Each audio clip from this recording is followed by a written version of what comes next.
back again to 1010 TV, and the transfer window is about to come to a close in a couple of days, and it's still Arsenal searching for a striker. I don't know if Mikel Arteta at this point in time is really serious about mounting a title challenge or even going on all fronts, looking at the Champions League and all. There were just rumors that Arsenal made a bid, for 60 million pounds for Ollie Watkins. Okay, this is nice. This is a nice start, but I think it was not well calculated because the fact that Aston Villa have already accepted Arsenal's offer of 70 million for John Duran, it kind of complicates things for Arsenal. There is no possibility that Aston Villa at this point in time would be willing to part away with two strikers in January when they're in the Champions League. They are still in pole position, in the league table to qualify again for another Champions League. That's extra money coming into their coffers for them to be able to do things. So I don't know if it's lack of strategy at this point in time, or probably Arsenal are just going to the market, to try to stake this claim to make the fans and every other person understand, okay, we are active in the market because things should be realistic.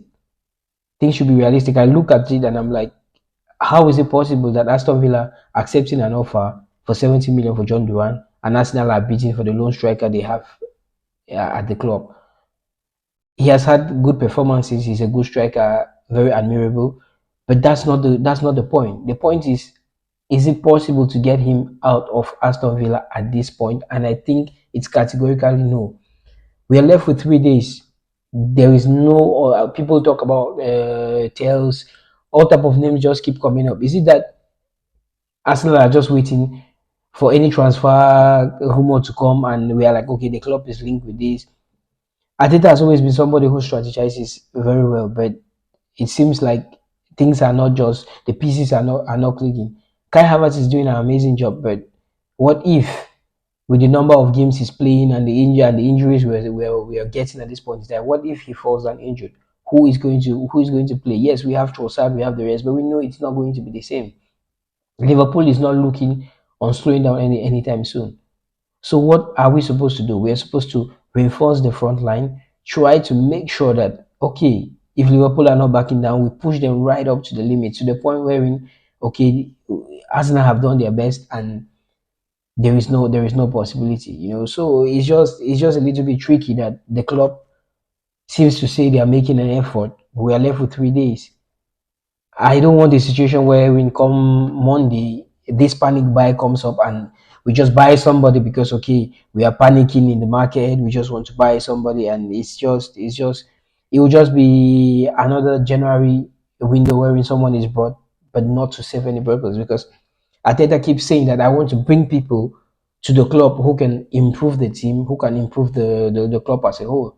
But now, are we seeing this situation? Are we seeing?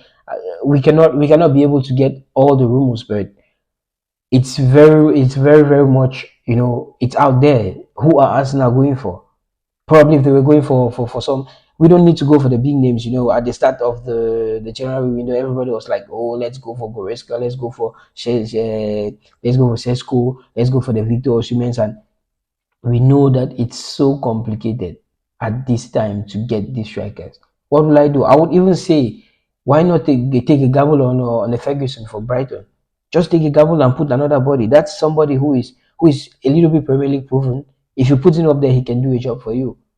I think that's somebody that it's realistic, because if Arsenal goes to Brighton to try to like get Ferguson from there, it's possible. It's a deal that is possible to do. That's you bring in another body. That's you bring in somebody who is young and agile and ready to That's just a suggestion. We keep on calling big names. We keep on calling players or linked with people that at the end of the day it doesn't amount to anything. So it's a tricky one. Right at the point of recording the knockout stages, the knockout stages of the Champions League draws have been made. When let's look at the opponents. Okay, well, I see here that Brest is going to be playing against Paris. Oh, it's a big one. Manchester City versus Real Madrid. That's another one which is going to be hectic. We have Monaco versus Benfica, Celtic versus Bayern Munich, Club Brugge versus Atlanta, Juventus versus PSV. Yeah, we know that Arsenal have two possibilities. If the winner between Juventus and PSV, or the winner between Feyenoord and Milan. So that's the opponents that are most likely that Arsenal would meet. I think it's a nice draw.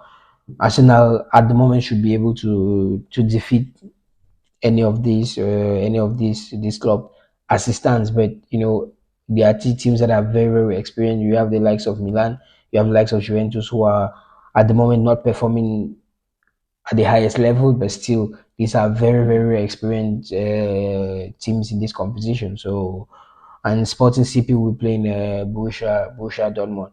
So those are the matches that are going to be played to determine who are going to go to the round of 16 directly to meet the 8 teams that were already qualified.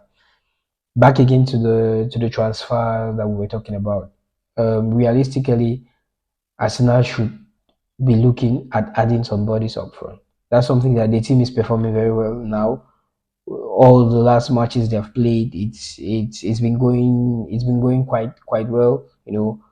Keeping clean sheets and being victorious. But the question is, how long can this last with the number of injuries? And owing to the fact that some players would still be injured, so it's not like that's the list finished and we're just moving forward and all. No, that's not the scenario. It would still happen. It's just very normal that some players, in accumulation of games and play time, they will break down. So what is the contingency plan? Because we need to like have a plan on how, in case this happens, because we'll just try to be putting square pegs in holes and trying to do things that would not be desirable both for the fans, both for the clubs and everything. Because we keep on saying, oh, next season we will do better. Next, Mikel Arteta, we have spent a lot of money. We admire what you have done for the club, because I would not like to be a United fan at the moment, because the club has been struggling ever since the time of Ferguson. So we admire the fact that we had the same struggles, and you came in to put the club, like in a stable place with the signings and how you tried the play style, bringing Arsenal back to where it was, qualifying for the Champions League, challenging for the league title. We haven't taken it, one FA Cup and all. That's a positive. But now we should be able to push to get to that last end. That last end is delivering a trophy. You said it a couple of times that this is the moment. This is the moment where we need to go, all out to be able to get this trophy that is lacking from everything which you have done, because you have given the club everything. You have brought the fans together with the players. You have done everything, but we're a striker away from really mounting a challenge. So I think we should be going all out in this window. We are left with 3 days. There is a possibility that something can happen. It's still very possible that come Monday there will be mad rush, in the last hours and everything. We don't want to get the whole scenarios of probably the deal didn't go through because there was not time to like conclude everything and put everything in order. Those are just excuses that we would not like as a fan base or as a club to be putting out there. The issue of there was no time for this transfer to be able to be concluded. We tried in the market, we did this, we still have a couple of days. Please get back to work and give us just the striker who will take us, just come score a couple of goals and relieve the strikers we have up front. That is that from me today, and we'll end by saying that thank you all for those who are subscribing to the channel, and keep liking, sharing, and peace out.